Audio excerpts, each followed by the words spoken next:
Santos do Fundão!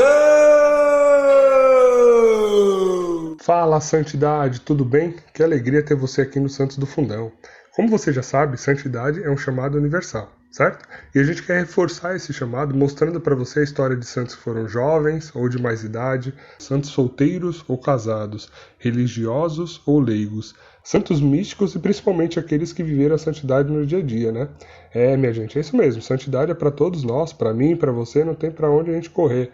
Vamos ser santo. E enquanto você trilha esse caminho de santidade até o céu, por que você não vai ouvindo então mais uma história de alguém que já chegou lá? E não esqueça, hein? Reze por nós, reze pela nossa Santa Igreja, compartilhe os nossos episódios e nos siga nas redes sociais. Estamos no Instagram e Facebook como Só Pela Misericórdia. Então bora lá para o episódio conhecer mais um santo ou beato de hoje.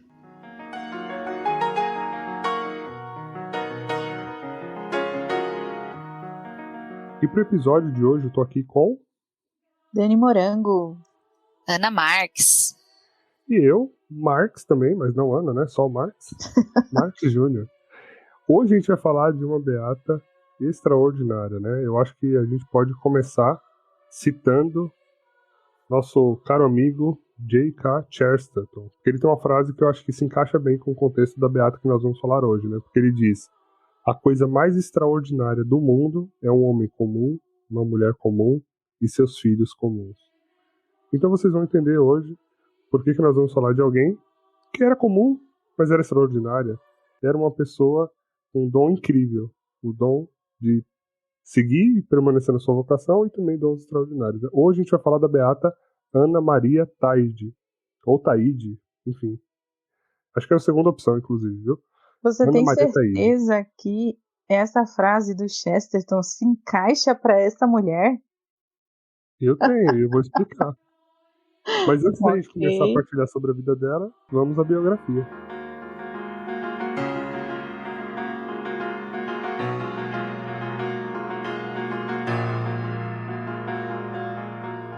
Ana Maria Antônia Gesualda Gianetti nasceu em Siena em 29 de maio de 1769, em uma família burguesa. Ela era filha única.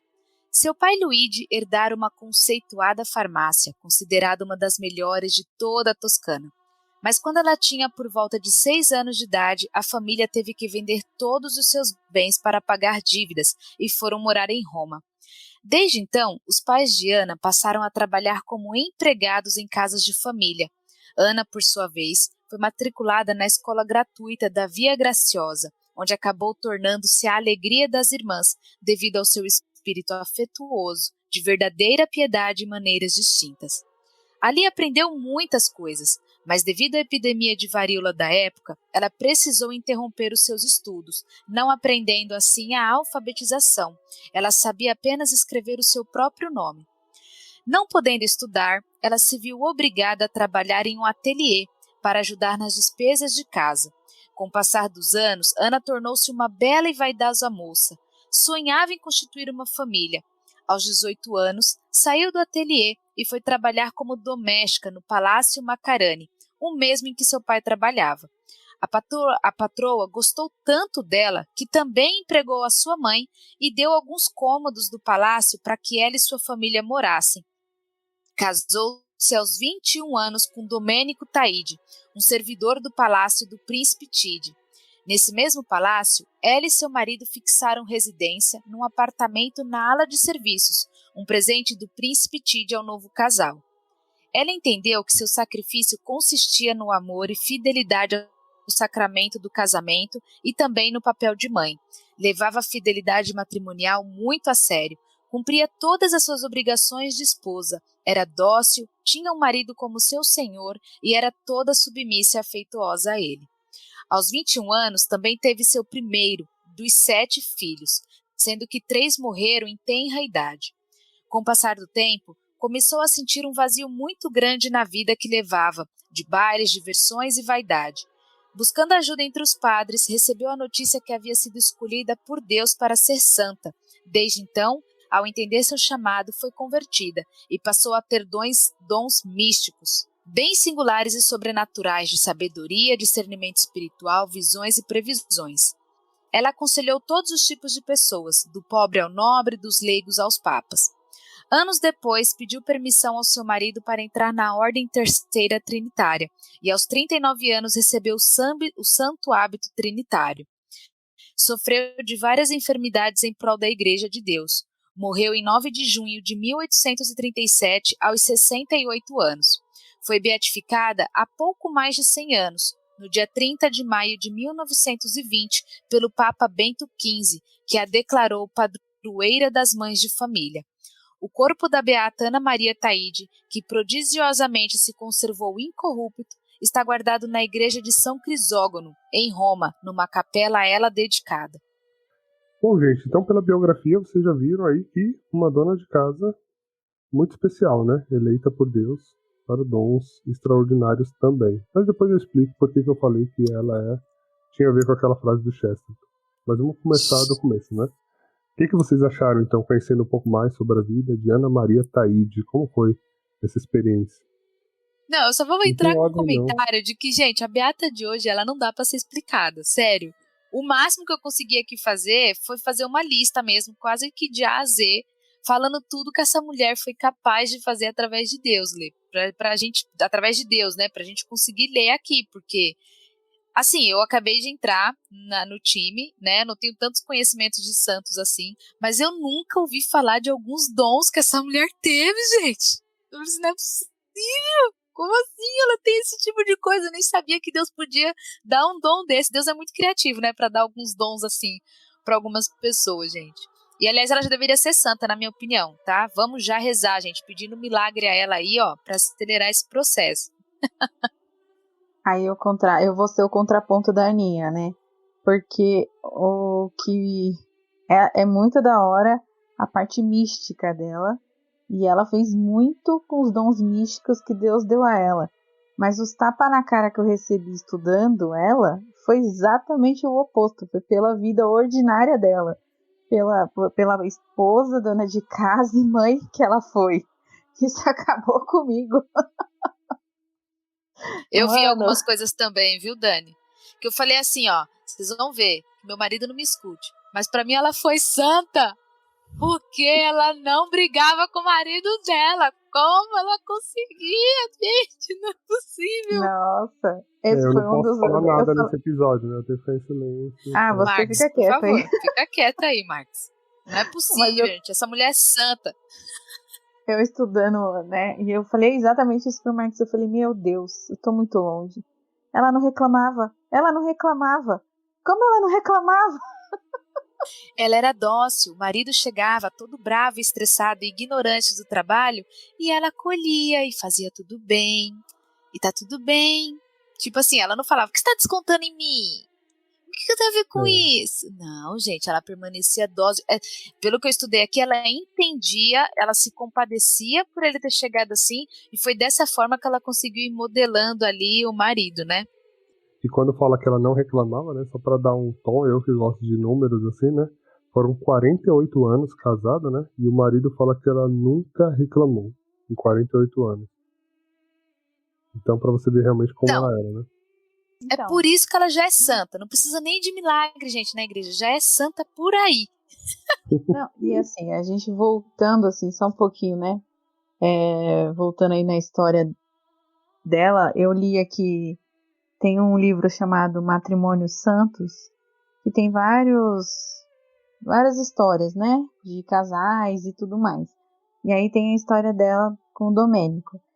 E aqui fala que ela já era dócil, não era só com o Domênico, né? A vida toda ela foi dócil. Porque ela enfrentou todas essas dificuldades financeiras com os pais. E por conta das dificuldades financeiras, os pais foram se tornando carrancudos, rígidos, ásperos. E descontava nela, tratava ela muito mal. E ela nunca se rebelou, ela sempre agia com doçura, com paciência, com mansidão. Então, foi dela, né? Ela é dela desde sempre, né? Não é só uma questão do matrimônio. Mas em todas as situações, a questão da docilidade, da paciência, então veio desde sempre, assim, desde que a pessoa... as pessoas nascem, né? Deus faz uns negócios assim, né? Em diversos lugares, inclusive, já fala que ela era, pelo que a gente entende, né, dos estudos, que ela já era uma pessoa muito amada pelos outros, né? Porque as patroas gostavam dela, ela ia para a escola, as professoras e as tias que estavam lá, ela ganhava o coração de todo mundo, né? Como características, até falavam que ela era muito, tinha características, era alegre, né? Ela tinha uma vivacidade, ela conseguia conquistar as pessoas que estavam ao redor. Então, pelo que eu entendi, onde ela chegava, ela conquistava os corações de todo mundo aí. Exatamente. E vale lembrar, né, que ela nasceu numa família com certas posses, né, e inicialmente o pai dela era um farmacêutico, tinha, né, um dinheirinho ali, digamos assim, e ele não sabia administrar bem os negócios e levou tudo à falência, assim, eles foram perdendo todo o status que tinham, as posses, e sobrava muito para ela, né, ela era filha única, e aí à medida que a situação financeira ia apertando, os pais, e principalmente o pai dela, ia descontando muita coisa nela, né? Ele ia ficando cada vez mais irado, enfim, ia esbravejando para todo lado, e ela tava ali sempre com essa doçura e docilidade, né? E foi interessante que aí, então, eles saíram de cena, né? E foram para Roma, tentando buscar, né, uma vida melhor ali em Roma. E ela, desde Quando ela sempre, tinha aproximadamente 6 anos, né, Marcos? Eu por acho. aí, foi bem novinha, assim. E ela também, eu achei interessante, desde cedo, assim, esse olhar para a necessidade e pôr a mão na massa, sabe? Fazer alguma coisa, se prontificar. Porque ela, com aproximadamente 13 anos, começou a costurar no armazém para poder ajudar os pais. Então ela via a necessidade realmente dela fazer alguma coisa ali, né? E desde muito nova, então ela começou a ser costureira, né? Costurando roupas para senhoras ali de Roma, né, na Itália, para conseguir ajudar os pais e pôr um dinheiro em casa, né? Então, eu gosto também de ver esse lado prático, sabe? Desde muito cedo, ela vai falando, bom, tô vendo a minha situação, preciso fazer alguma coisa? Vamos lá. Pôs a mão na massa e fez, né? E aí foi na sequência, depois que ela começou a trabalhar costureira, foi quando ela recebeu o convite, né, para trabalhar na casa da senhora, né, que empregava o pai dela, que depois a mãe dela também veio trabalhar, né, e eles três trabalhavam juntos ali. E ali foi um momento até que eles ficaram mais tranquilos, porque eles conseguiram de certa forma, ter um mínimo de estabilidade, né? Eles podiam ter moradia e alimentação mais garantidos, né? Sem se preocupar tanto. E é legal esse ponto que você falou, Marx, porque ela tinha 13 anos, né? Se a gente for trazer isso para nossa realidade hoje, quem são as crianças de 13 anos que a gente conhece, né? O que elas têm feito? Às vezes elas não sabem nem ainda não sei, tá? Mas na minha época, eu com 13 anos, gente, eu só queria brincar e assistir Chiquititas. Eu não tinha consciência ainda de que eu precisava trabalhar. Entende? Então, olha a educação, né, que essas crianças tinham na época, a ponto dela ter uma consciência de que ela precisava ajudar os pais dentro de casa, né? Isso é muito legal. E aí, Marcos, só puxando aqui o ponto, então, do que você tinha falado, né? Assim que ela foi trabalhar nesse palácio, né, onde tinha essa patroa que ela também conquistou, e aí conquistou o coração dela, a patroa já decidiu empregar a mãe dela, dar alguns cômodos aqui do palácio para eles, né? Foi bem numa época em que ela já era uma moça, né? Ela já não era mais uma criança. E aqui ela se tornou, né, uma moça muito vaidosa e ela era muito bonita também. E nessa época ela já gostava das festas, dos bailes, né? Ela não perdia nada disso daí, ela não perdia nenhum deles por nada nesse mundo. E bem nessa época ela ganhou tanto ali o coração, né, da patroa, que ela ganhava até vestidos da dona desse palácio, né? Então a mulher ela já não queria mais alguns vestidos e como ela era do palácio, né, imagino que eram vestidos belíssimos e elegantes. E ali ela acabava ganhando, né? Então ela tinha tudo, gente, tudo para ser uma mulher muito mais vaidosa e ela era muito bela, então ela recebia muitos elogios. Ela tinha tudo para dar uma perdida aqui, né? Uma pisada na jaca aqui e virado uma Zé Ruela da vida aí. Mas ela não virou, não virou. E aí nos estudos que eu estava vendo aqui, ela só não virou, né, a casaca aí e foi seguir um caminho diferente aqui de mulher, porque ela acabou se casando aos 21 anos com Domênico, né? E aí ele deu uma freada aqui e aí ela seguiu a vida aqui do jeito que tinha que ser.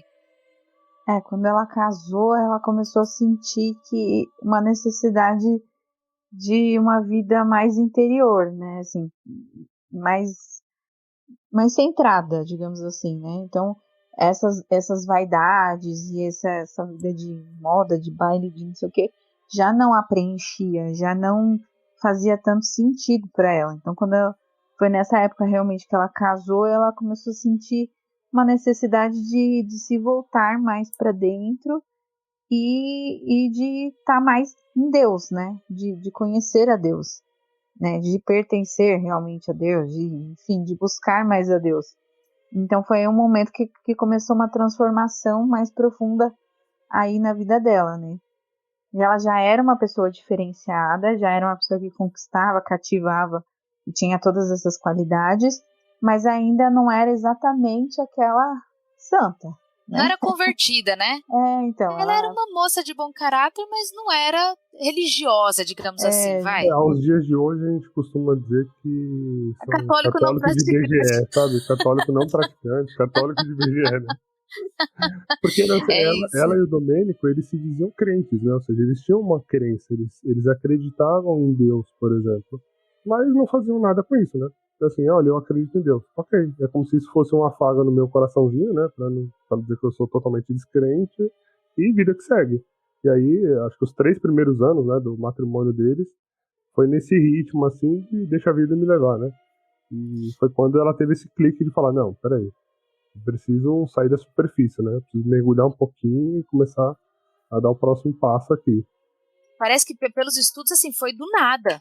Do nada ela estava vivendo ali, ela começou a sentir, né, uma inquietação e começou a sentir um vazio, né?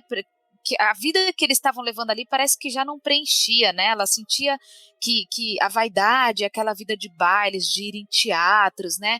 E se como é que se fala? Não é ordenhar toda, se adornar, se adornar toda de acessórios já não preenchia, né? E eu creio que foi ali, já era Jesus ali dando as cutucadas falando, ei, minha filha, vamos lá. Eu certa vez vi uma analogia que eu acho que encaixa bem aqui, que assim, Deus, ele todo dia tá ligando pro nosso telefone, né? Todo dia ele liga. Só que basta a gente um dia ir lá atender e falar um alô, né? Esse dia pra ela chegou, né? Deus tava ali, ó, todo dia ligando, batendo na porta, e ela fingia que não tava vendo nada, né? Deixava o celular no silencioso e não via nada. Até que um dia ela falou, peraí, sabe esse incômodo aqui, deixa eu ver o que é essa ligação, né? Quando falou alô, era Deus querendo falar, vem pra cá, minha filha, vem pra nós. Não, e aí o que eu achei, assim, uma das partes da vida dela, que, meu Deus, quando eu li isso pela primeira vez, eu quase chorei, foi esse processo de conversão. Ela começou a sentir uma inquietação, começou a desejar, né, a buscar uma mudança de vida. Então, ela queria procurar, né, começou a procurar também uma pessoa para dirigir ela, né, um diretor espiritual. Enfim, aí um dia ela estava lá rezando na Basílica de São Pedro e passou por um sacerdote. Ela só passou por ele. E Deus falou com este sacerdote. Deus falou para o sacerdote assim, ó. Eu vou ler a frase que está aqui no livro. Fixe nessa mulher. Deus vai lhe confiar para que dirija espiritualmente. Trabalhe por sua conversão, pois ela está destinada a fazer muito bem. E aí o padre, ele gravou a imagem dela na mente, mas naquele momento ele não fez nada, ele não foi atrás dela, né? Tipo, oh, Deus tá falando com você. Não, ele ficou na dele, mas ele gravou muito bem ali a imagem dela. E aí ela ficou, né, nessa busca de achar alguém que pudesse dirigir ela espiritualmente, e nenhum padre aceitava, porque ela era simplesmente uma mulher dona de casa, né, que ali naquele momento não era o contexto de procurar um diretor espiritual. Aí um belo dia ela entrou numa igreja São Marcelo. E aí ela foi se confessar. Deixa eu só... Foi a igreja, Dani, que ela já tinha ido em vários padres, pelo que eu vi, e os padres só falavam aquelas coisas, aqueles conselhos, né? Continue sendo obediente ao seu esposo e tarará, tarará, tarará. Até que um dia ela foi até a igreja de São Marcelo, que foi a igreja que ela havia se casado, e ela foi se confessar. E aí eu acho que você ia continuar, manda ver. Era isso que eu ia falar, porque era a igreja que ela se casou, então não era qualquer igreja, né? Deus reservou ali e sabia onde que ela tinha que ir. E aí ela chegou nesse dia, foi se confessar. E quem era o padre? Justamente o Padre Ângelo, que tinha visto ela passar lá na Basílica de São Pedro. E aí ele lembrou dela, né? Então ali o encontro aconteceu e Deus preparou para que acontecesse nesse lugar tão especial. E o padre começou né? Foi aí que foi o primeiro encontro, digamos assim, dos dois, para que ele pudesse ser e dirigir ela espiritualmente. E foi muito interessante, Dani, porque quando ela chegou lá na igreja, né, de São Marcelo, e ela se ajoelhou, o padre ouviu a voz de Deus novamente. E aí Deus falando, olhe para ela, eu a chamo à santidade. Foi aí que o Padre Ângelo soube que era a Ana, né, a mesma mulher que ele havia encontrado lá na Basílica de São Pedro. E aí o Padre Ângelo falou para ela, afinal vieste, minha filha, o Senhor vos chama à perfeição, e vós não podereis recusar esse chamado. E aí o padre foi e contou para Ana, né, tudo o que Deus havia falado para ele naquele dia, que se cruzaram na rua e tudo mais. Gente, vamos abrir um parênteses aqui, para tudo, né? Imagina, você vai se confessar e o padre fala assim, oi, tudo bom? Eu estava te esperando mesmo, porque Deus tinha falado que você que tinha te reservado aqui a santidade. Eu vou me confessar, eu só recebo tapa na cara, porque é um pecado atrás de pecado, né? Tudo igual. Imagina, gente, você ouvir uma coisa dessa, Não, gente. E imagina também o sacerdote, né? Assim, a confiança em Deus que ele tem para discernir, né? Porque, assim, imagina que você tá ali, na Praça de São Pedro, aí passa uma mulher na sua frente e você escuta uma voz dizendo, ó, presta atenção nessa daí, tá? Você vai dirigir ela espiritualmente. Cara, quantas milhões de pessoas, não tô exagerando, né, mas quantas milhões de pessoas passam ali naquela praça, quantas mulheres não passaram ali diante dele naquele momento, e Deus escolheu ela e falou pra ele, ó, fixe nela, é ela que você vai dirigir espiritualmente, né?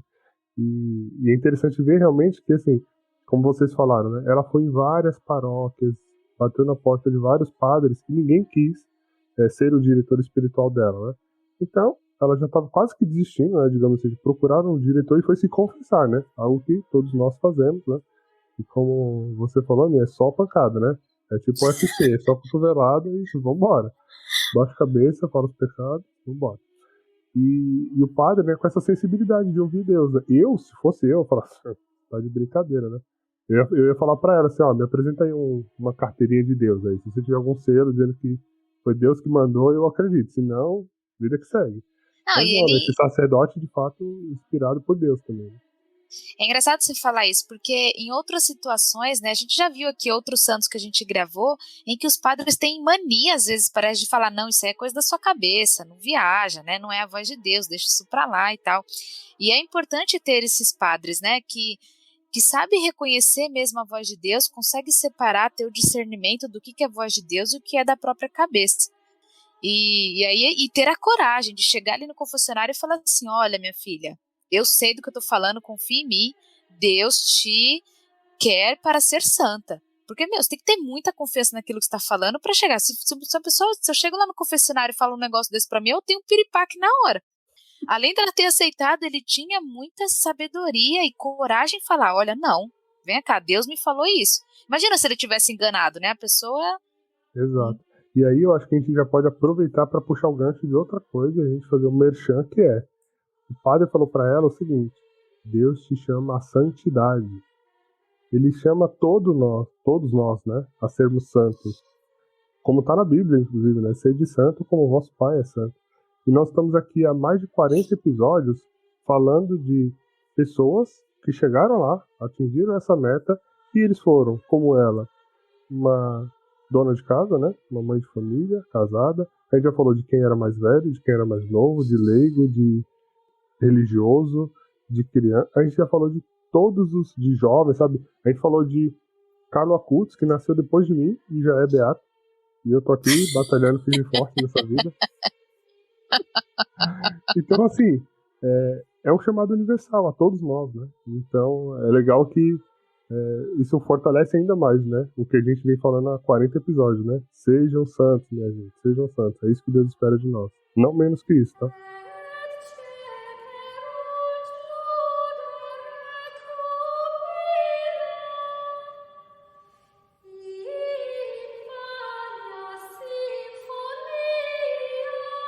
outra coisa aqui que me chamou muita atenção, gente, foi que ela imagina assim, ela era uma jovem, né? E ela sentiu uma inquietação, ela viu que ela tinha uma inquietação ali na alma, um vazio, e ela não ficou quieta em casa, não. Ela não ligou para as amigas. Gente, não sei o quê. Ela poderia, né, achar que era algo passageiro. Não, ela ficou inquieta, ela sentiu um vazio na alma e ela foi atrás de ajuda. Não foi ajuda médica, ela foi atrás de um diretor espiritual. Né? Claro que a gente não tem aqui todo o contexto, a gente não sabe se alguém aconselhou ela dessa forma, se em oração ela ouviu, se foi o próprio Deus que a guiou, né? O contexto, se ela ligou de fato para as amigas aqui, mas pelo que a gente estuda, ela foi direto para um diretor espiritual, né? Ela foi buscar ajuda na igreja. Você falando, ela foi buscar ajuda na igreja, acho que Deus já esse incômodo que ela tinha, né? Foi sendo tão grande que tinha que ser suprido de alguma forma. E aí ela foi buscar, e o legal foi isso, né? Ela não se acomodou. Ela não ficou acomodada ali dentro. Tô me sentindo angustiada, não sei o que é. Beleza, não sei o que é, vai ficar por isso mesmo. Vou fingir que não tô ouvindo, ou não tô sentindo. Não, ela foi buscar.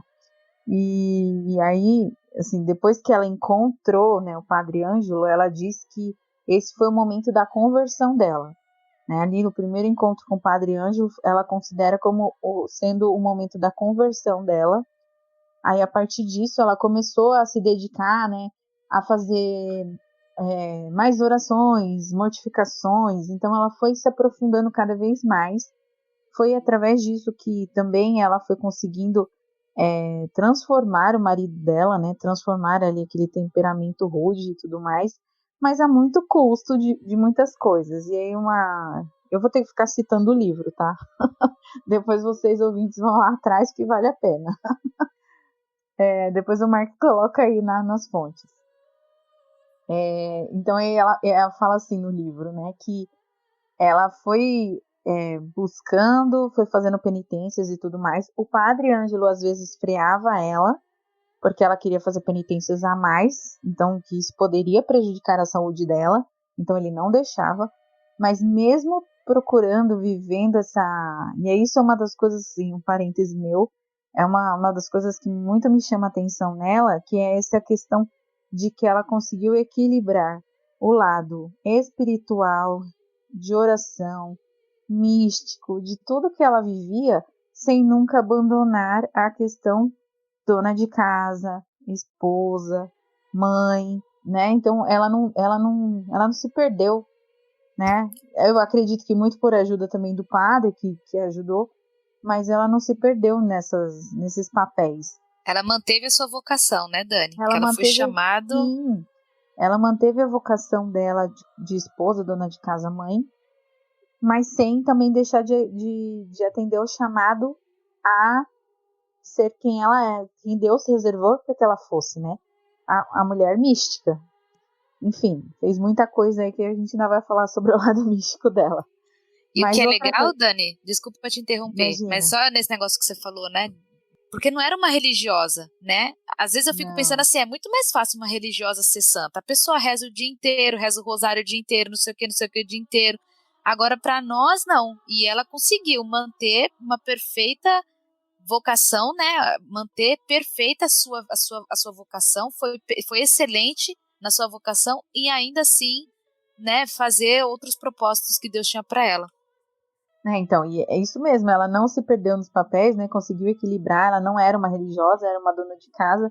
E uma das coisas que Deus revelou a ela, em uma das revelações, assim, que também, né, foi um tapão na cara que eu tava lendo, que é assim, ele falou para ela que a verdadeira perfeição consiste na mortificação da sua própria vontade, em ocultar boas obras que se faz, em ser boa, caridosa e paciente. Então ela levava o lema de a melhor penitência é a paciência. Aí eu, mano, morri! Quantas vezes por dia eu perco a paciência? E quantas vezes eu reclamo? E quantas vezes, né? Então eu comecei, eu falei, oh meu Deus, ainda falta tanto, ainda tô tão longe, mas tudo bem, estamos na luta. A gente vai continuar na luta. Mas ela era assim, né?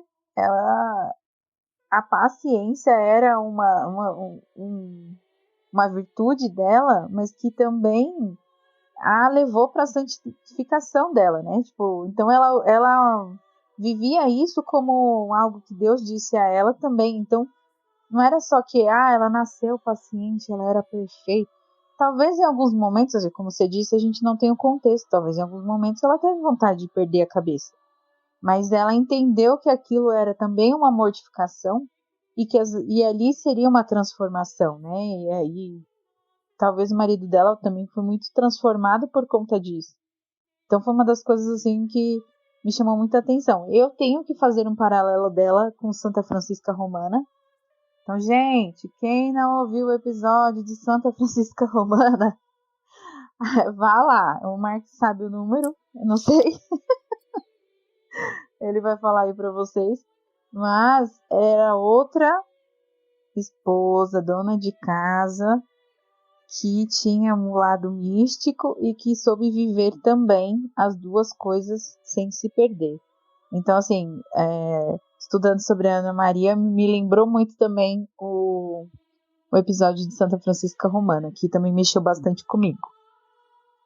Só então para fazer um gancho com esse ponto, e antes disso, o episódio de Santa Francisca Romana é o episódio 23, tá, gente? Então quem quiser ouvir, vai lá. Coitado do Marcos, tem que lembrar tudo de cabeça, mas eu não lembrei não, então eu abri o Spotify aqui rapidinho, e é o episódio 23, tá?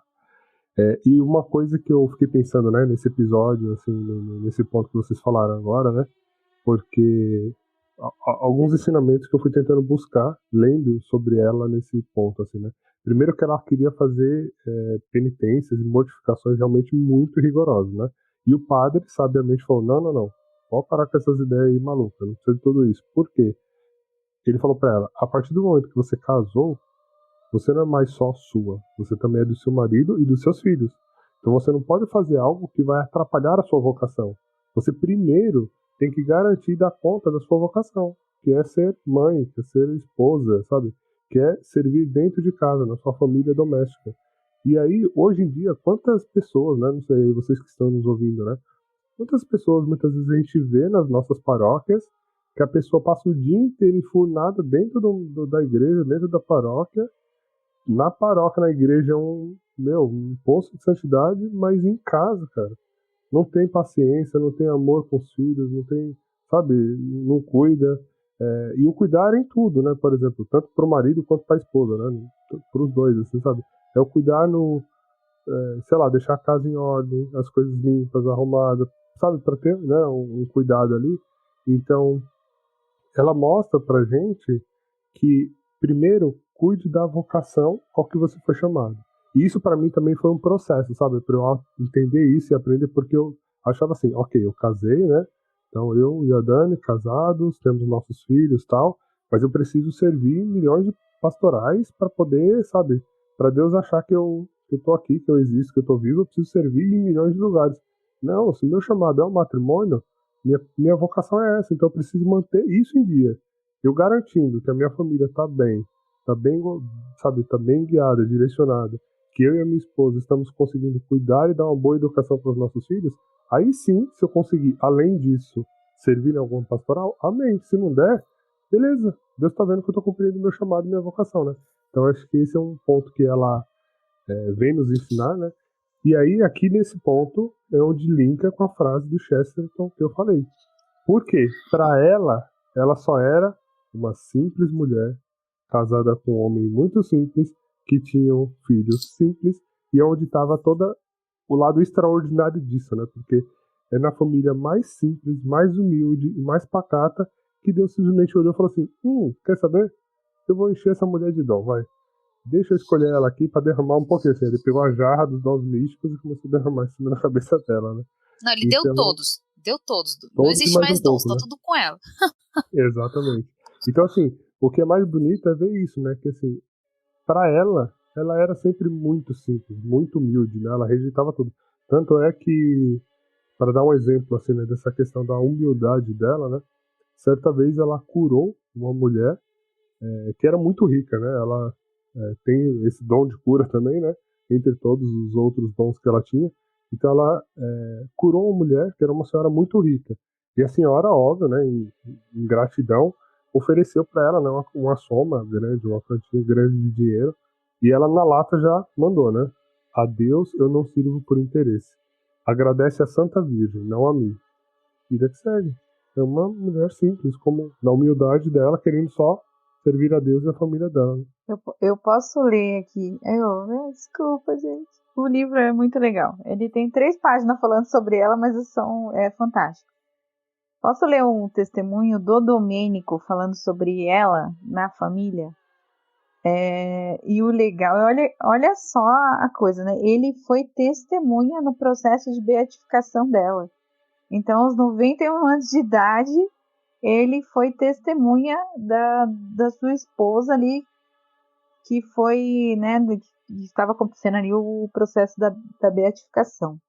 Antes de você ler, deixa eu só fazer um comentário disso que você falou rapidinho, que eu acho sensacional, que é o seguinte, tipo, eu fico imaginando essa cena, sabe, essa situação, tipo, de um marido, de uma esposa, de um pai, de uma mãe, assim, poder ver esse ente querido e tão próximo sendo elevado aos altares, sabe, tipo, você tá na missa de beatificação ou de canonização do seu esposo, da sua esposa, de um filho seu, do seu irmão, de alguém. Cara, como é você falar assim, eu estava aqui, vivendo do lado desse santo todos os dias da minha vida aqui dentro de casa e como isso é louco, né? E é você também, né, tendo esse amor todo por aquela pessoa, né, por esse ente querido, ter a certeza de que agora ele tá lá no céu, né? E tá intercedendo por você. Eu viajo nessas coisas. Assim. Não foi só com ela, né? Aí a gente tem outros.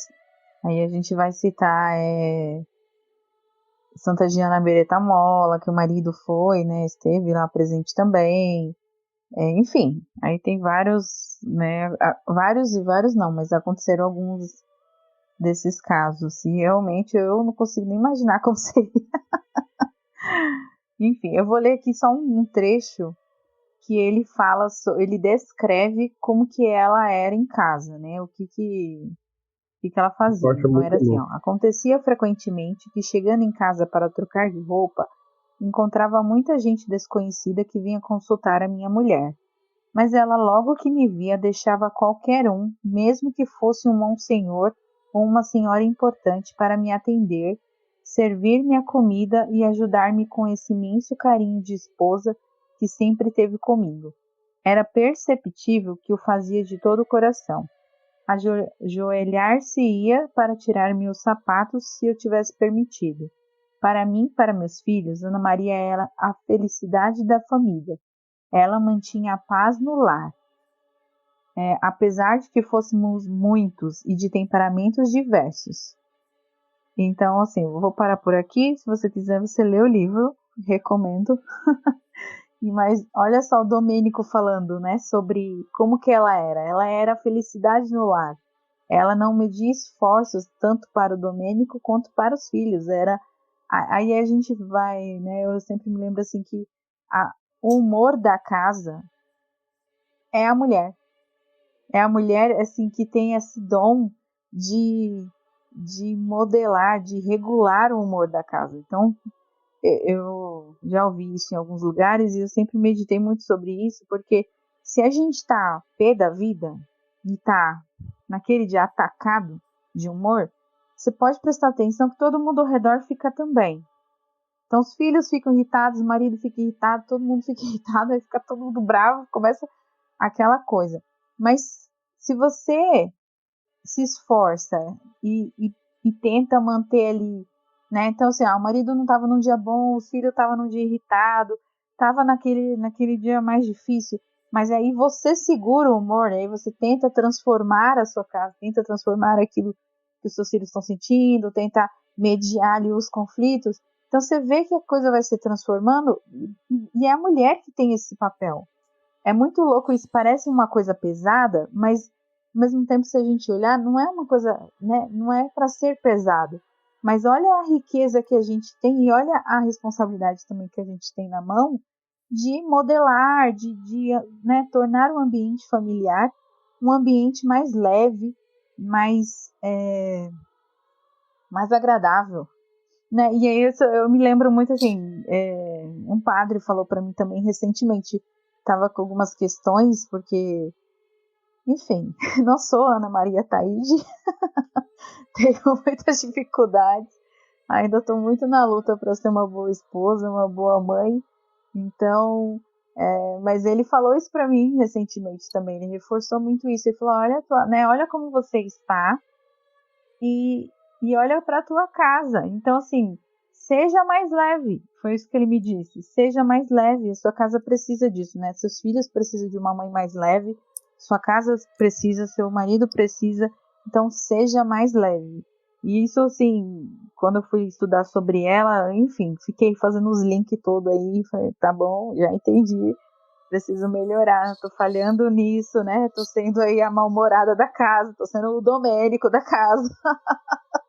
Então, preciso melhorar, porque no fim das contas, a mulher tem esse dom, sei lá, esse jogo de cintura, de ir ali mediando, né, vai ali e muda ali, faz uma piadinha aqui, faz um negocinho ali, faz um negócio, e quando você vê, às vezes o humor se transformou mesmo, e o ambiente muda. Não é à toa que dizem que é a mulher que edifica o seu lar, né, Dani? Porque eu acho que a gente tem sim esse dom, né, dado até pelo próprio Deus, porque a gente, de alguma forma, eu vejo como a mulher um intermédio entre o pai, né, entre o marido e os filhos. Porque a mãe, a mulher, ela cuida do pai e ela cuida dos filhos, né? Isso desde antes, quando a mulher, né, há muitos anos atrás não trabalhava, ela era responsável pela educação dos filhos e tudo mais. E isso, acho que culturalmente, isso vem até nós, né? E a mulher, eu acho que ela tem esse perfil mais maleável, né? Elas têm um jeitinho de lidar.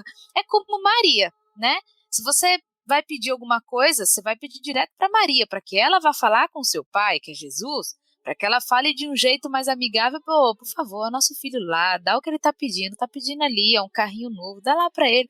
Então a mulher, ela tem esse joguinho de cintura mesmo, mas ao mesmo tempo que ela pode ser uma dócil, ela também pode acabar com a energia da casa, porque a gente é grossa, né, no caso, porque a gente é grossa, a gente grita, a gente perde a paciência, porque enfim, assim, o que a Ana Maria me trouxe foi uma questão de humildade, né?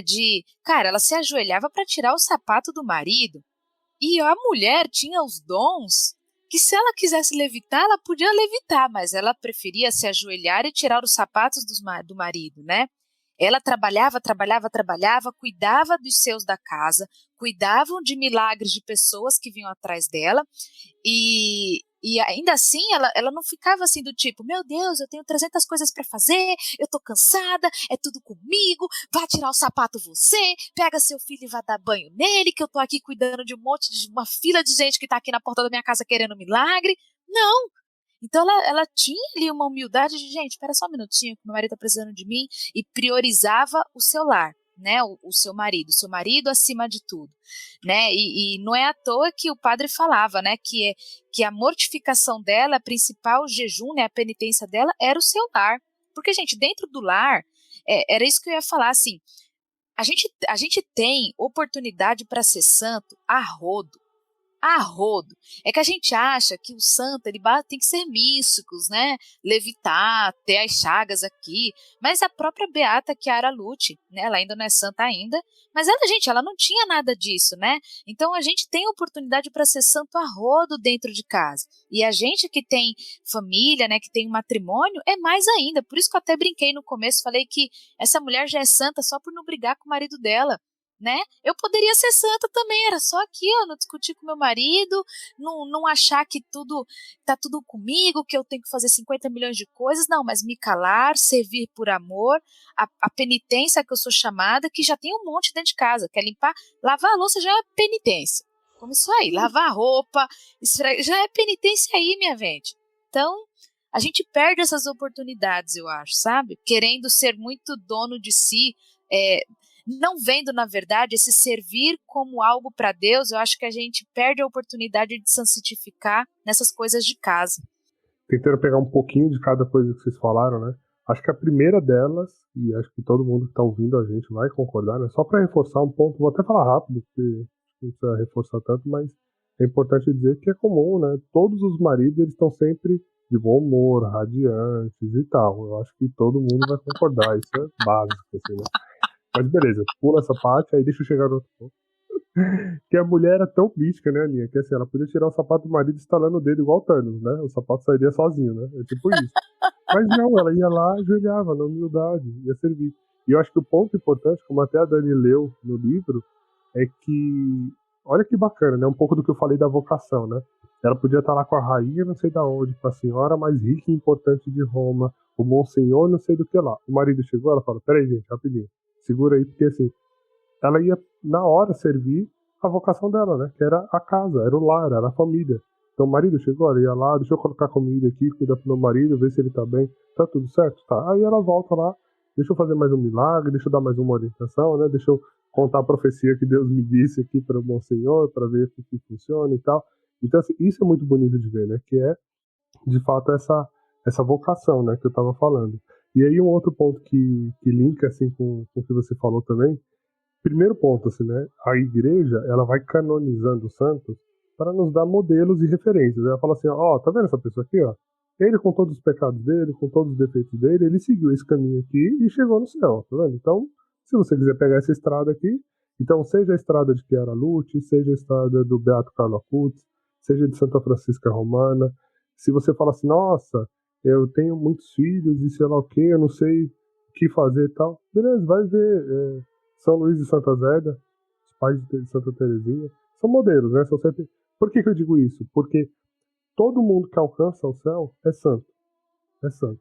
É que às vezes a gente confunde, né, o nome santo achando que é só os canonizados, mas não. Todo aquele que chegou no céu é santo. Então, se você parar para pensar, os santos canonizados, ele é só a pontinha do iceberg, né? Porque lá o céu está repleto e populado de santos.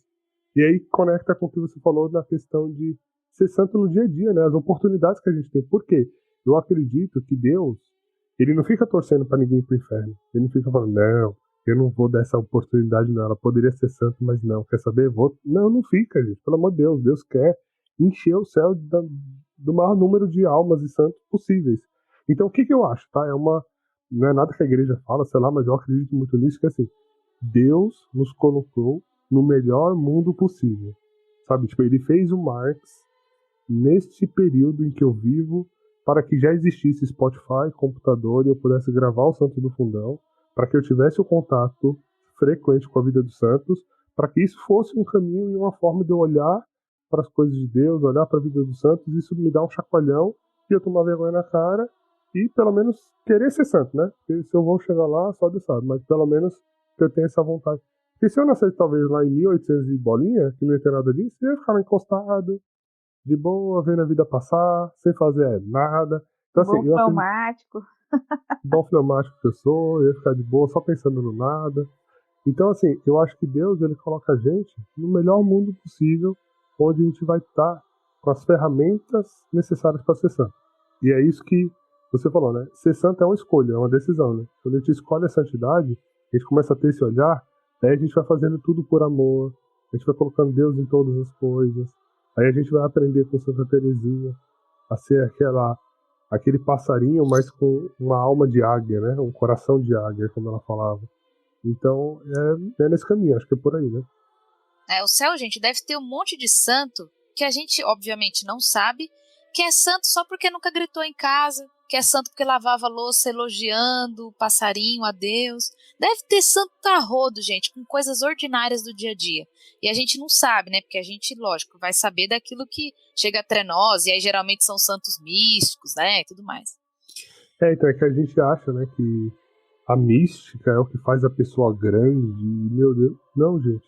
Assim, sabe o que a Dani até leu aqui falando dela, né? Que é a paciência, sabe? Assim, é você fazer as coisas sem contar nada pra ninguém. Você não tem que ficar se vangloriando porque você faz, porque você ajuda, porque você ama, porque você é tal. Tipo, ela não tirava. Como fala? Ela não ajoelhava pra tirar o sapato do esposo. E nesse momento tirava selfie pra postar no Instagram e falar assim: uhul, tô tirando o sapato do meu esposo, que beleza. Não, ela ficava na boa, na dela. Tudo bem que não tinha Instagram na época, mas se tivesse, eu acho que ela não ia postar também, não. Então, assim, ela ficava de boa, na dela. E é no ordinário, é nas pequenas coisas, né? Que é aquilo ali. E assim, aí eu acho que a grande mortificação é você mortificar a sua vontade, né? Porque assim, nós somos aqueles. Foi isso que Deus revelou para ela. E uma grande mortificação era a mortificação da vontade. E que essa, então, é realmente uma grande luta. Eu não sei se fala por todos, mas é uma luta sempre minha. Então, e isso é uma coisa que Deus nos deu para que a gente possa, de fato, escolher Ele com todo o nosso entendimento, sabe? Porque, por exemplo, o que separa a gente dos animais é um pouco disso, assim, né? Por exemplo, imagina lá que você coloca um pratinho de comida, Aninha, você que tem um cachorro aí, o Joey. Se você coloca lá um pratinho de comida e ele tá com fome, o que ele vai fazer? Ele come. Você já viu o Joey fazendo jejum? Não. Não. Se tem, ele come. Se tem comida? Tem. Ele tá com fome? Tem. Ele vai comer.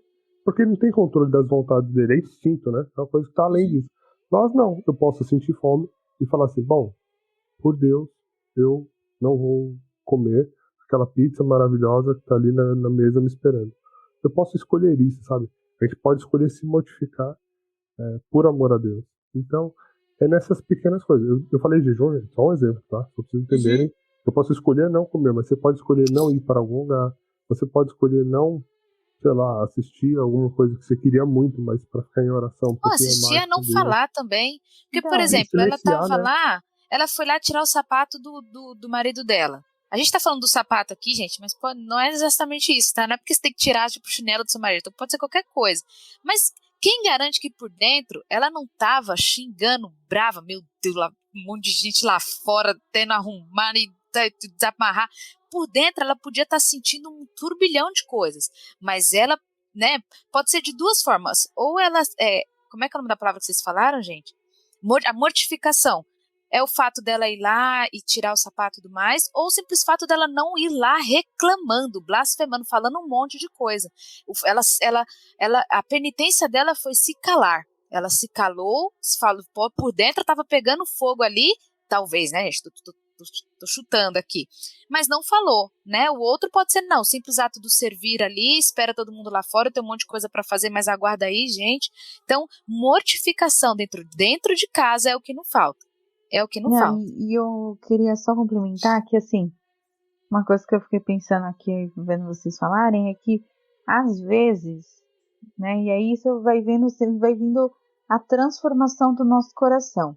Então, talvez no começo, ela poderia até fazer coisas sem querer fazer, mortificando a vontade dela e não reclamando. Então, ela decidiu, ou escolheu e conseguiu não reclamar. Porém, eu acredito que também que com o passar do tempo que ela foi fazendo essas coisas, isso foi modificando o coração dela. Então, não era mais pesado, já não era mais uma mortificação, era um gesto de amor concreto e real, entendeu? Se a gente começar a pensar, assim, até nos exemplos de casa todos os dias, né? Eu fiquei pensando, eu posso citar um meu, assim, uma graça alcançada com muito sacrifício, assim, muita, enfim, transformação divina. Eu sempre detestei cozinhar. Eu vou falar sobre isso. Eu sempre detestei cozinhar. Eu nunca gostei de cozinhar. Nunca quis cozinhar, não gostava de cozinhar. E eu detestava, assim. Aí eu casei, tinha aquela obrigação de recém-casado de cozinhar pro marido, mas aí meu marido é tranquilo, de boa. Tá tudo bem. Se tiver um prato lindo, um camarão internacional do Cocobumbu tá ótimo. Se tiver um pão com manteiga pra ele, tá ótimo também. Então, aí eu falei meio que relaxando. Eu falei, então não faz questão, também não precisa me matar, né, gente? Tá tudo bem. Aí foram chegando os filhos, eu precisava alimentar os filhos. Então eu fazia ali o mínimo que eu conseguia fazer para alimentar os filhos. Porém, nos últimos tempos, assim, eu fui vendo que o gesto de cozinhar era muito mais que só alimentar, sabe? Nessa questão de servir, eu fui entendendo que o cozinhar ali, eu estava servindo a minha família. E que eu poderia ser melhor nisso. Então foi todo um processo que Deus foi operando mesmo em mim. Eu fui entendendo o que significava o gesto da cozinha e o que né, uma alimentação melhor, um cuidado melhor. E hoje eu posso dizer que eu gosto de cozinhar, né? Graças a Deus eu gosto de cozinhar. Então não faço mais por obrigação só. tenho a obrigação de fazer? Eu tenho, porque eu tenho que alimentar minha família. Mas, ao mesmo tempo, eu não faço só por isso. E o engraçado é que eu já percebi que, por exemplo, às vezes eu tenho a oportunidade de pedir uma marmita, falar, não, já vamos pedir a comida. Aí eu olho e falo, mas eu consigo fazer algo melhor, eu consigo fazer alguma coisa que talvez vá ser melhor que aquele bandecão ali que a gente vai pedir. Então eu vou lá e faço. E não é pra me vangloriar, né? Que aí eu já tô falando, tô sendo ao contrário do que Ana Maria Taige fazia. Mas é só mostrando que às vezes assim, também os nossos corações, né? E as nossas vidas, elas vão, conforme a gente vai exercitando, vai buscando e vai querendo, vai desejando, vai sendo transformado, né? Isso é um exemplo que eu estou citando só para ilustrar, mas eu me dei conta agora, eu falei tantas outras coisas que eu ainda preciso melhorar, que talvez se eu for começar a buscar com mais afinco, com mais determinação, com mais vontade, eu vou chegar lá também, porque Deus, né, Deus é pai, ele não desampara, eu não vou pedir algo, não estou pedindo algo ruim, né? Então eu fiquei pensando nisso, né, vendo tudo as reflexões de vocês falando assim, e aí eu fiquei pensando nesse exemplo de tipo, que ela talvez começou como uma mortificação ali servindo, mas que aos poucos também o coração foi sendo transformado e isso realmente virou um gesto de amor concreto. E para ela já não era algo difícil ir lá, querer se abaixar para tirar o sapato. E aí o exemplo do sapato, né?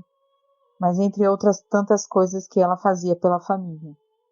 Não sei se deu para entender. Eu dei voltas aí. Deu, sim. Não, é isso mesmo. Às vezes só o fato de você pegar algo que talvez você não gosta tanto e falar, quer saber? Eu vou fazer o melhor nisso aqui. Isso já é uma baita mortificação, né? E realmente a gente conseguir ir mortificando, enfim, né, contornando a nossa vontade, às vezes vai engolir um sapo ou outro, mas faz parte, né? Hoje em dia, inclusive, né, que os temperamentos aí estão em alta, deixa eu falar um pouquinho aí para os coléricos, né, que são conhecidos aí por essa, meu Deus, essa ira, essa Cuidado que você vai falar, hein? Tem uma colérica aqui, vou falar. Não, mas assim, peguem como exemplo um santo que é tido como um colérico, né, que é São Francisco de Sales.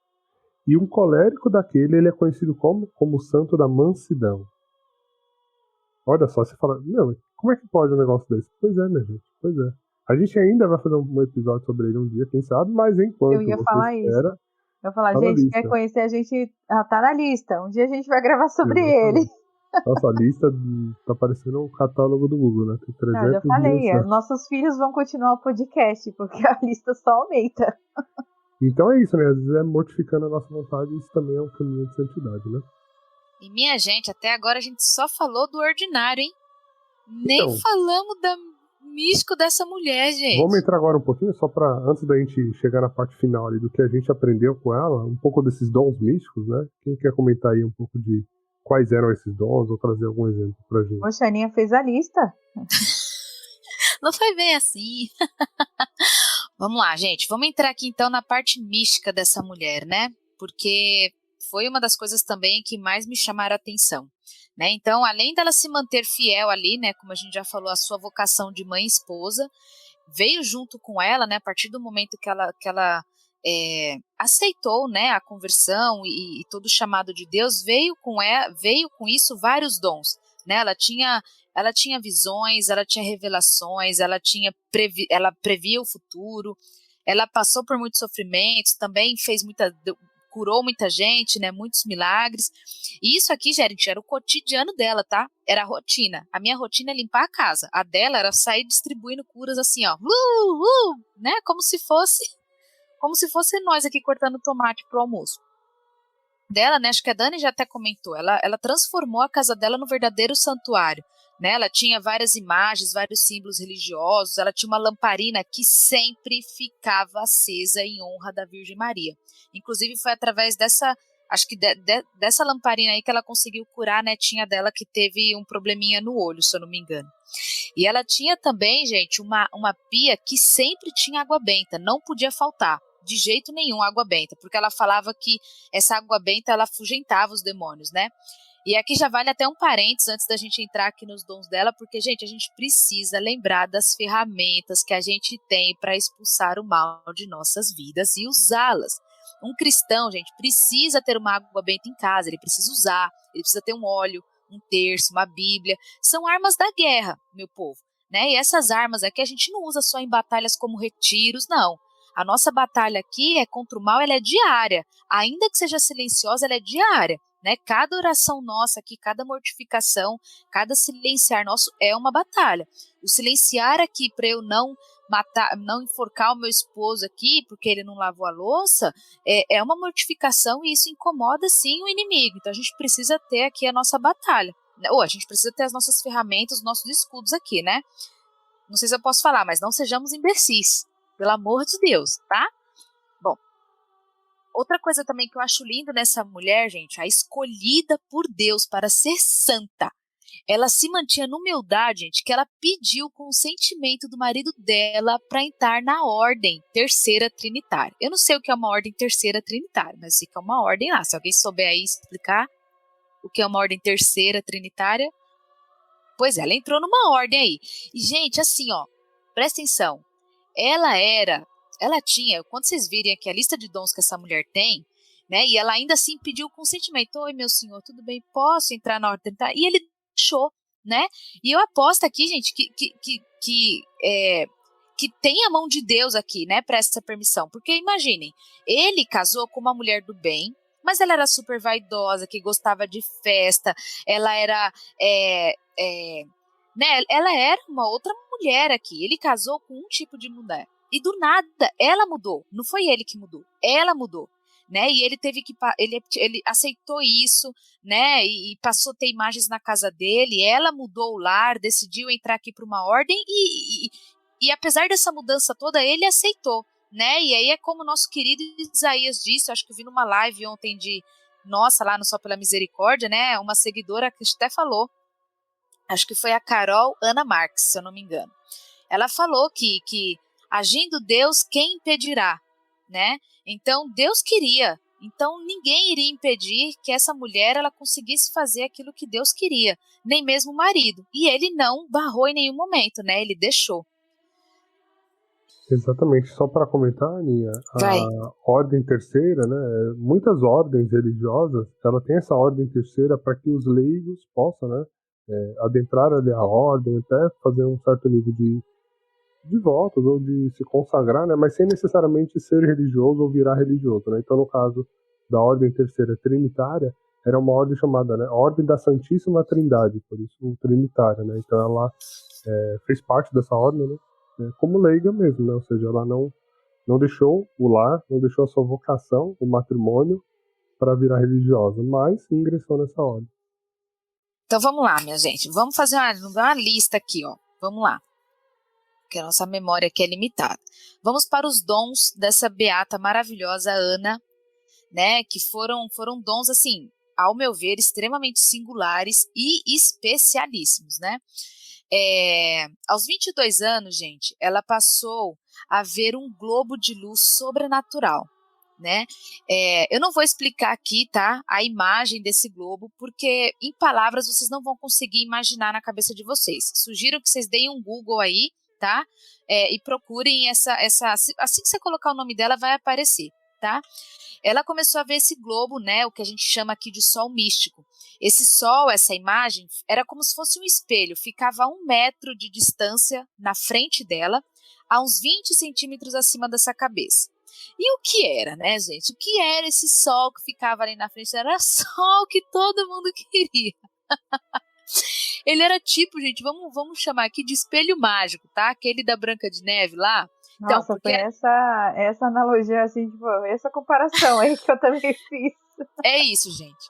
Nesse espelho mágico, né, esse sol místico, ela via tudo. Ela viu o que estava acontecendo agora, ela viu o que aconteceu no passado, ela viu o que iria acontecer no futuro. Ela conhecia o segredo das almas, do meu coração, do seu coração, né? E depois eu vou até falar um pouquinho mais sobre isso, mas esse fenômeno acompanhou ela por 47 anos ininterruptamente. Fazia sol, fazia chuva, ela dentro de casa, na rua, no mercado, não importa o que acontecia, estava lá. e ela estava vendo tudo o que estava acontecendo. Eu vou falar um pouquinho mais para frente, porque é desse dom, desse espelho, né, vamos chamar assim, desse sol místico, é que seguiu vários dons que ela teve. Por exemplo, no começo, né, inclusive, esse sol místico, ele tinha a cor, assim que apareceu para ela, aos 22 anos de idade, ele tinha a cor de chamas, né, e o disco que tinha em volta ali parecia ser de ouro. À medida que a Ana ia progredindo nas virtudes, esse sol ele se tornava mais brilhante e se revestia de uma luz muito mais intensa que 7 sóis, né, juntos. Ela via todas as coisas físicas e morais desta terra, ela penetrava nos abismos, se elevava no céu, ela via os lugares, as pessoas tratando os negócios, ela via a política, né, acontecendo, a sinceridade ou a duplicidade dos ministros, ela via, gente, tudo. Ela via, inclusive, as almas que iam para o céu, as almas que iam para o inferno. Gente, ela tinha uma visão assim, ó, que todo mundo quer, sabe? A gente falando assim, eu quero ser uma mosquinha para ver o que estava acontecendo ali. Pois ela via era tudo, tá? De tudo quanto é coisa aqui. Esse sol, né, místico, também ajudava ela a saber as pessoas que estavam próximas a ela. Então, toda vez que uma pessoa chegava até ela e essa pessoa ela tinha uma alma bondosa, esse globo, esse sol, né, ele ficava todo iluminado e ela sentia o cheiro, né, o perfume da virtude. Se fosse uma alma pervertida, o globo ficava em trevas e ela sentia um mau odor do pecado. Então, assim, esse globo, gente, servia para muitas coisas, né, muitas coisas mesmo, e acompanhou ela 24 horas por dia por 47 anos. Ela também era procurada por todo tipo de pessoa, seja pobre, nobre, né, diplomatas, eclesiásticos. Essas pessoas elas vinham pedir conselhos e oferecia, né, recompensas a ela, que obviamente a gente já falou aqui, ela recusava com total humildade, né, dizia que ela não servia a um Deus por interesse. Ela também tinha vários tipos de dons, né, e ela exerceu inumerosas vezes cada um deles. Então ela tinha o dom de cura, eu não vou nem falar aqui a lista de coisas que ela curou, tá? Dom de milagres, ela tinha o dom de visões, o dom de prever, né? Ela, inclusive, nesse sol, né, ela previu a eleição de muitos papas e o que aconteceria durante esses pontificados. Ela também sofreu, né, sofreu de muitas enfermidades por amor à igreja. Alguns, o próprio Jesus vinha falar para ela, né, olha, eu quero que você sofra isso daqui na sua carne. Ele não falava o motivo pelo qual ela estava sofrendo, mas ela aceitava de bom grado, né? E um dos seus êxtases, a própria Maria, né, apareceu para ela e pediu para ela ditar, e ditou, né, para ela uma oração que foi apresentada até para o Papa da época, que era o Papa Pio XII, e ele aprovou a oração e ainda enriqueceu essa oração de várias indulgências, né? É uma oração, inclusive, que pede pela igreja. Depois dá um Google aí, né? A última frase da oração diz assim, ó, obtém-nos que o mundo inteiro forme um só povo e uma só igreja. Dá uma procurada depois, que é uma oração muito legal que a gente pode fazer pela nossa igreja. Então, gente, né? Depois de uma lista dessa aí, você fica até meio uau, sem fôlego, porque ela já era tudo isso no ordinário e ainda tinha tudo isso do lado místico. Só que, e aí, como a gente falou desde o começo, né, ela considera a conversão dela lá no início com o Padre Ângelo, mas Deus colocou instrumentos e outras pessoas também na vida dela para ajudá-la. Uma das pessoas, meu padre chamado Rafael Natali, é isso? Rafael Natali, e que ele, por uma série de circunstâncias, ele não tinha muito bem onde ficar e ele acabou indo ficar na casa dela. Então ela acolheu ele, né, ele era um sacerdote, acolheu ele por um tempo e ele foi testemunha de muitas dessas coisas que a Aninha leu e comentou. Ele que foi a testemunha e ele que relatou, ele que anotou, ele que escreveu, porque ela não tinha instrução para fazer isso, né? Então talvez ninguém nem ia saber tudo o que aconteceu na vida dela, porque ela não tinha como anotar, ela não tinha um diário, não era como alguns outros santos que fizeram diários e tudo mais. Mas quem anotava era esse padre. Inclusive, ele não só notava, né, todas as revelações e as visões e as coisas que ela ia fazendo e ia ocorrendo, mas ele foi testemunha também do quanto ela foi perseguida e sofria atentados do encardido, né? Então ele relata assim, teve um certo dia que a coisa foi tão feia lá que ele falou, minha vontade era correr, eu não queria ficar lá não. Eu tava com medão porque o negócio foi muito feio. Então para vocês verem o tanto de coisas que essa mulher vivia, né, e enfrentava. E ele até teve algumas vezes que ele chegou a pensar em sair da casa dela, mas Deus disse para ele, ainda não. Você precisa ficar aí, porque você precisa anotar e relatar, né, tudo que eu estou fazendo com ela, né, através dela. Então Deus colocou também instrumentos, né, foi colocando sacerdotes, foi colocando pessoas, como a Aninha falou, ela era consultada, então muitos papas, ela, né, teve visões de papas, de sacerdotes que se tornariam papas, mas também muitos papas pediam conselho para ela, né, pediam alguma ajuda, algum auxílio para situações, então ela era muito requisitada, ela era uma mulher extremamente requisitada. E aí,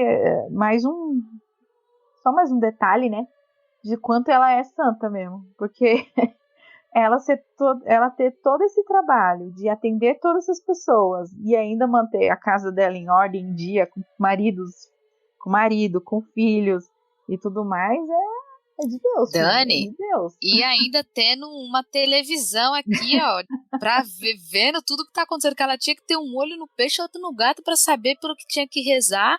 Gente, é muita informação, muita informação. Ela viu o passado, ela viu o presente, o futuro, as almas dos corações das pessoas, sabe? Gente... É por isso que Deus sabe pra quem dá, né? Porque se ele me desse um negócio desse pra mim, eu ia ficar maluca. Eu não consigo nem lavar a louça ouvindo podcast, prestando atenção. Eu preciso fazer um ou fazer outro.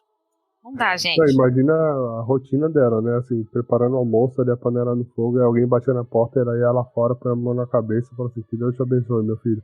Aí, de repente, nesse grande sol, assim, aparecia, ela chegou a ver a cidade de Roma, né, em ruínas, porque ela vivia numa época muito conturbada também, né, da Revolução Francesa, né, Napoleão Bonaparte estava lá causando na Europa inteira e tal, e Roma sofreu também, né, então imagina ela vendo naquele sol, a Roma toda sendo, tipo, destruída, assim, e ela, peraí, depois eu penso sobre Roma, que agora a panela tá no fogo, não pode deixar queimar, volta aqui. E os filhos? Então, aí quando ela tá terminando a panela, aí o filho puxa a saia aqui, né? Mãe, não sei o que, ela, peraí, tem que trocar isso aqui, que não sei o que. Então, assim, é uma loucura, né? E eu tô sofrendo pra equilibrar aqui, ó, tenho 3 filhos, tô grávida do 4º, e todo dia eu falo, meu Deus do céu, como que vai ser isso aí quando nascer? Como que eu vou trocar a fralda de 2? Eu não sei, assim, isso eu li em um só lugar, foi só em uma fonte, então eu já vou avisando aqui que eu não sei o quão verídico isso é, tá? Mas parece que ela tinha 7 filhos, né? 3 morreram quando era criança e ficaram 4. Mas além desses, ela também cuidava do pai e da mãe dela, que já eram idosos, e a filha dela, a mais nova, não sei, uma das filhas dela ficou viúva e ela teve que cuidar dos 6 netos dela a mais. Por isso, não foi à toa que Padre Pio, quando beatificou ela, chamou ela de... O que falaram, gente? Peraí. Padre Bento XV, né? Padre Pio não, né? Não foi Padre Pio? Foi... Padre Pio. Papa Bento XV. Papa Bento XV a declarou como a padroeira das mães de família. Gente, era gente demais para cuidar. Não, e se você tem noção, Domênico até fala, né, no processo de beatificação dela, que o filho mais velho deles se casou e veio morar com eles. E trouxe a Nora pra dentro de casa. Então, assim, eu ia falar da Nora agora, porque a Nora, quando chegou, não era boa pessoa, não. Não era Fluxicheri, não. Não era Fluxicheri, não. A mas Nora o sol era... já avisou. O sol veio e ficou em trevas tudinho, eu tenho certeza. A Nora era casca de ferida, mas a Nora também foi transformada. E ela foi tão transformada pela sogra que, assim, com toda a paciência, amor e tudo essa mulher e era, né? Foi, sei lá. Ela também se fez muito presente na vida da Nora e a Nora ficou transformada. Ela teve, né? deixou de ser rude, snob, todas as coisas aí que ela era, e virou uma boa pessoa, por obra da Ana Maria. Bom, gente, então se vocês deixarem, a gente vai ficar aqui até amanhã de manhã, né? Vai dar 3 horas de podcast só falando dessa mulher, que de fato para a gente foi uma grata surpresa, né? Poder conhecer um pouco mais da vida dela, entender um pouco mais desses dom místicos, mas principalmente do chamado e do quanto ela servia na sua vocação, na família, né? Então, enfim, ela é a beata realmente das famílias, né? Como o Papa Bento XV declarou. E aí, para a gente ir se encaminhando aqui um pouco para o final, só para contextualizar um pouquinho esse momento, né, da morte dela, ela foi ficando doente, né? Assim, ela foi sendo atingida, né, por diversas doenças, então era dores de cabeça muito fortes, especialmente sexta-feira, então ela tinha dor de cabeça, quando chegava sexta o negócio explodia, né? Então a visão dela ela quase perdeu, ela tinha um gosto muito amargo na boca sempre, então assim, eram várias coisas, então ela foi sofrendo de reumatismo, uma asma muito forte, hérnia, ela foi tendo várias doenças até que chegou um ponto assim que ela ficou de cama e aí já não levantava mais, né? E aí foi quando ela foi chegando assim, né, nos seus últimos momentos de vida. E aí a Aninha vai contar um pouquinho aí de como foi esse processo. O que aconteceu? Na última enfermidade dela, Jesus, eu vou até ler aqui, ó, Jesus queria que ela participasse das dores dele nas últimas horas da cruz em que ele sofreu o abandono total de Deus. Tanto que ela já sentia as dores da morte dela, mas todo mundo estava pensando que ela não ia morrer. Então todo mundo deixou ela tranquila lá, sozinha na casa dela. Ela ia morrer sozinha, porque Deus queria que ela sofresse o abandono total. E aí, na madrugada de uma sexta-feira, que foi a madrugada em que ela morreu, o Monsenhor Nathalie, sei lá, ele teve a premonição da morte dela e foi até a casa dela. E aí encontrou ela sozinha nos últimos momentos. E aí ele fez todas as orações da igreja, né, para essa hora extrema aí. E aí deu a absolvição e ela partiu para o céu. Não foi à toa, né, que ela morreu numa sexta-feira, justamente o mesmo dia que Jesus morreu. Ela morreu no dia 9 de junho de 1837, aos 68 anos. E seu corpo, gente, permanece incorrupto lá na igreja de São Crisógono, não sei, dos Trinitários de Roma, né, da ordem que ela participava, para atestar a vitória da igreja, né, que ela mesma viu lá no seu sol luminoso, né. E aí eu vou abrir uma aspas aqui, que foi a frase que foi dita.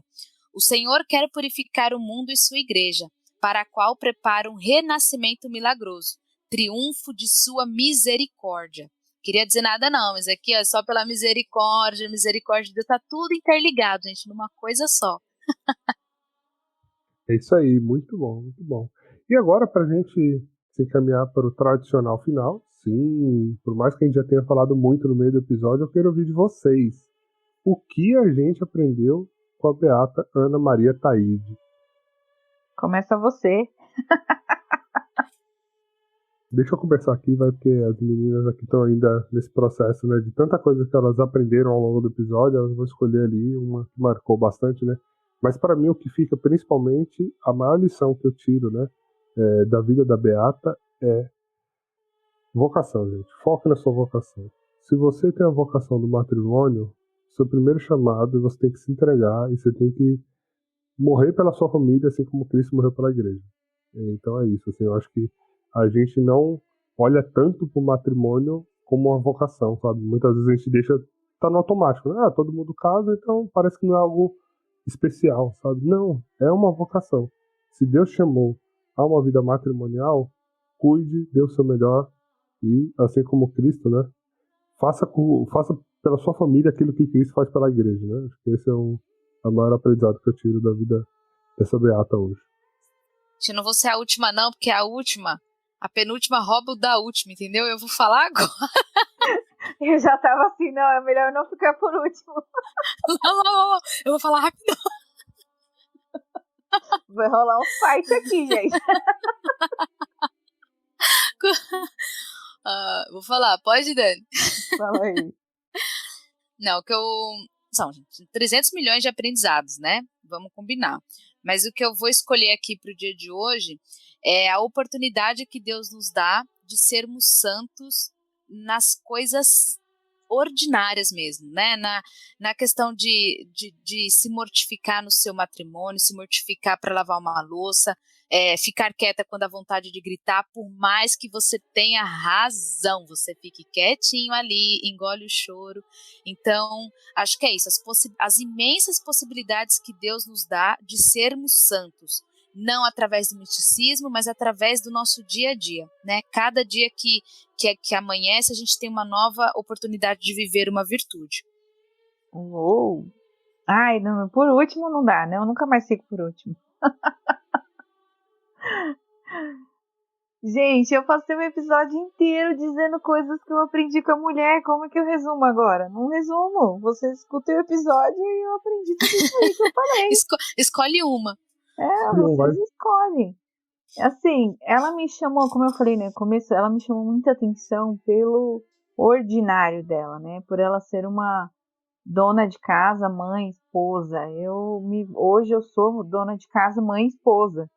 Então, ela falou muito comigo, muito, muito, como eu já fui falando aí ao longo do podcast. O Marx falou sobre a questão da vocação, né, de priorizar e, enfim, viver a sua vocação. A Aninha falou sobre as questões das oportunidades que Deus nos dá no dia a dia para ser santos. Eu acho que tudo isso se linka e é um grande aprendizado. Para mim também chamou muita atenção o equilíbrio entre as duas coisas, sabe? Tipo, o ordinário e o extraordinário. Cuidar da minha família de forma concreta e prática, mas sem esquecer o místico, sem esquecer o lado espiritual, que é uma das coisas assim que nos últimos tempos tem me tocado bastante e eu tenho refletido muito para tentar achar essa medida, né? Então, falando por mim hoje, eu acho que porque você não pode ser também sabe, é o equilíbrio da coisa, nem mais nem menos, né? Nem tanto Marta, nem tanto Maria. Você tem que achar aquilo. Deus te chamou para ser dono, sei lá, para uma família, cuidar da família. Você não pode deixar a sua família de lado para ir rezar somente, porque a sua vocação é a sua família. Mas, ao mesmo tempo, não dá para só cuidar da sua família e esquecer de Deus, né? Então, isso é um aprendizado para mim que eu estou tentado buscar, praticar, e ela só veio fortalecer essas reflexões que eu ando tendo ultimamente. Acho que é isso. Mas se vocês virem aí, eu passei o episódio inteiro falando tudo que eu aprendi com ela. Não, foi excelente. Muito bom, gente. Bom, então temos um episódio, né? Temos um jogo! Nossa, a gente tava morrendo de medo de não ter um episódio, gravamos 2 horas. Não, gente, eu falei que tinha coisa demais pra ser falada. Não, mas a gente achou que só você ia falar, entendeu? Eu falei, graças a Deus a Aninha tá empolgada. E aí, porque eu e o Marcos tava meio assim, tipo, não estudamos direito, não sei o que vai sair. Eu tô gostando desse negócio de eu não escolher o episódio, sabe? Porque eu não conheço nenhum santo, né, gente? Então, e aí eu só me surpreendi com Santa Catarina de Laboré. Mas isso que é legal, né? Porque, assim, esses santos que a gente escolhe não é não é São João Paulo II, não é Santa Teresa de Calcutá, não é o São Francisco, que todo mundo conhece, né? E aí, às vezes, você pega cada história, né? Que é treta. Que isso, gente? Que isso? Agora eu quero ver a gente colocar em prática o que a gente tá falando que aprendeu aqui. Que aí amanhã eu já vou estar aqui, ó, gritando. Vai, já saquei! Deixa eu mandar aqui um WhatsApp pro Rodrigo. Rodrigo, me conta o dia que a Aninha vai tirar seu sapato ajoelhado. Quero uma foto. Quero foto para todo mundo da equipe ver. Deixa comigo. Bom, gente, como vocês viram aí, mais uma luz aí, né, nesse caminho de santidade, pra gente poder se inspirar, aprender, e eu espero que vocês tenham aproveitado o episódio, né, e pra gente, então, se caminhar aqui pro final, eu queria rezar junto com vocês, rezar por vocês, pela vocação de cada um de vocês, né, por tudo que vocês estão vivendo, seja de muito bom, seja de graça, seja de um momento, talvez, de um pouco de sofrimento, enfim, porque tudo isso, né, são meios de nos santificar e nos levar a Deus. Então, junto com a Beata, vamos rezar um pouquinho, né? Ó Deus, grandeza dos humildes, que na Beata Ana Maria Taide deixastes às mães de família um sublime exemplo de caridade e paciência. Fazei que, pelos seus méritos e sua intercessão, levemos com alegria a nossa cruz, e seguindo os seus exemplos e as suas virtudes, possamos sempre amar-vos de todo o coração. Por nosso Senhor Jesus Cristo, vosso Filho, na unidade do Espírito Santo. Amém. Amém. Bom, então, depois de tanto falar, né, de Ana Maria Taide, a gente espera, né, que você fique um pouquinho curioso aí para aprender um pouco mais sobre a vida dela. Saindo do episódio aqui, busque um pouco mais, peça a intercessão dessa beata. Com certeza, ela vai ser mais uma amiga do céu aí para você colocar no seu altarzinho, para você conversar, bater um papo, pedir intercessão e te ajudar nesse caminho aí a percorrer que é a santidade. Amém?